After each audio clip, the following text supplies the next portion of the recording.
Clip number 1021۔ اس clip میں آپ قرآن پاک کی سورہ شعراء کی آیت نمبر 174 سے 175 تک کی تلاوت، ترجمہ قرآن اور تفسیر قرآن صراط الجنان سماعت فرمائیں گے۔ بسم اللہ الرحمن الرحیم۔ ترجمہ: اللہ کے نام سے شروع جو نہایت مہربان رحمت والا ہے۔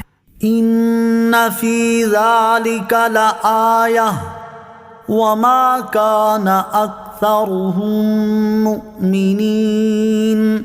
ترجمہ: بے شک اس میں ضرور نشانی ہے اور ان میں اکثر مسلمان نہ تھے۔ ان فی ذالک لآیہ، بے شک اس میں ضرور نشانی ہے، یعنی جو کچھ حضرت لوط علیہ السلام کی قوم کے ساتھ کیا گیا، اس میں ان کے بعد والوں کے لیے ضرور عبرت کی نشانی ہے، تاکہ وہ اس قوم کے جیسا گندا ترین کام نہ کریں اور ان پر بھی ویسا عذاب نازل نہ ہو جیسا کہ حضرت لوط علیہ السلام کی قوم پر نازل ہوا۔ اور حضرت لوط علیہ السلام کی قوم میں سے بھی بہت تھوڑے لوگ ہی آپ پر ایمان لائے تھے، اس لیے اے حبیب علیہ السلام آپ کم لوگوں کے ایمان لانے پر غمزدہ نہ ہوں۔ وَإِنَّ رَبَّكَ لَهُوَ الْعَزِيزُ الرَّحِيمُ۔ ترجمہ: اور بے شک تمہارا رب ہی غلبے والا مہربان ہے۔ وَإِنَّ رَبَّكَ، اور بے شک تمہارا رب، یعنی اے حبیب صلی اللہ تعالی علیہ وسلم، بے شک آپ کا رب ہی دشمنوں پر قہر فرمانے میں غالب ہے، اور وہی تنبیہ اور نصیحت سے پہلے عذاب نازل نہ فرما کر مہربانی فرمانے والا ہے۔ لواطت اور ہم جنس پرستی کے نقصانات، یہ ہم پر اللہ تعالیٰ کی بہت بڑی رحمت اور مہربانی ہے کہ اس نے ہمارے لیے ہر وہ چیز جائز اور حلال رکھی ہے جو ہمارے لیے دنیا اور آخرت کے اعتبار سے فائدہ مند، نفع بخش، ہماری بقا و سلامتی اور اخروی نجات کے لیے ضروری ہے، اور ہر اس چیز کو ہمارے لیے حرام اور ممنوع کر دیا ہے جو ہماری دنیا یا آخرت کے لیے نقصان کا باعث ہے۔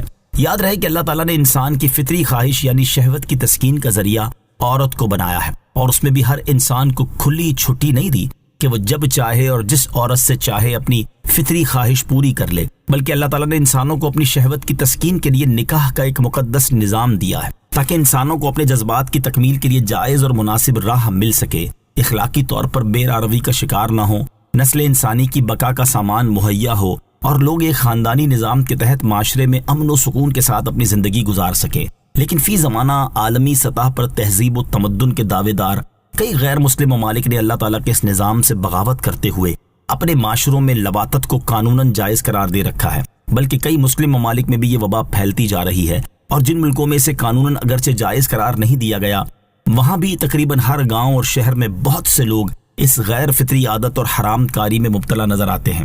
اس حرام کاری کو قانوناً جائز قرار دینے والے ملکوں میں اخلاقی اور خاندانی نظام کی تباہی کا حال یہ ہوا ہے کہ وہاں پر لوگوں میں حیا اور شرم نام کی چیز باقی نہیں رہی، اور لوگ سر عام اس حرام کاری میں مصروف ہو جاتے ہیں، اور ان میں خاندانی نظام حیات تقریباً ختم ہو کر رہ گیا ہے۔ مردوں کی مردوں اور عورتوں کی عورتوں سے باہم لذت آشنائی کے باعث ان ملکوں میں نسل انسانی تیزی سے کم ہو رہی ہے، اور آبادی کی شرح خطرناک حد تک کم ہو چکی ہے۔ شہوت پرست لوگ بچے جننے اور ان کی تربیت کرنے پر راضی نہیں۔ یہ لواطت اور ہم جنس پرستی کا عمومی نقصان ہے۔ بطور خاص لواطت اور ہم جنس پرستی کا عادی انسان آتشک، سوزاک، سیلان، خارش اور خطرناک پھوڑے پھنسیوں جیسے امراض کا شکار ہو جاتا ہے، اور ایڈز کا سب سے بڑا سبب بھی یہی حرام کاری ہے۔ ایڈز وہ انتہائی خطرناک مرض ہے کہ جس کی ہولناکی کی وجہ سے اس وقت ساری دنیا کے لوگ لرزہ براندام ہیں۔ یہ وہ عالمگیر مرض ہے جس سے پوری دنیا کا کوئی خطہ، کوئی ملک محفوظ نہیں ہے۔ کروڑوں افراد اس مہلک مرض میں مبتلا ہیں، اور آئے دن اس کے مریضوں کی تعداد میں اضافہ ہی ہوتا جا رہا ہے۔ اب تک لاکھوں افراد اس مرض کی وجہ سے ہلاک ہو چکے ہیں، اور جو زندہ ہیں وہ انتہائی کرب کی زندگی گزار رہے ہیں۔ میڈیکل سائنس اور طب کے دیگر شعبوں میں تمام تر ترقی کے باوجود ابھی تک اس مرض کا کوئی مؤثر علاج دریافت نہیں کیا جا سکا۔ اللہ تعالیٰ سب مسلمانوں کو اس حرام کاری سے محفوظ رکھے۔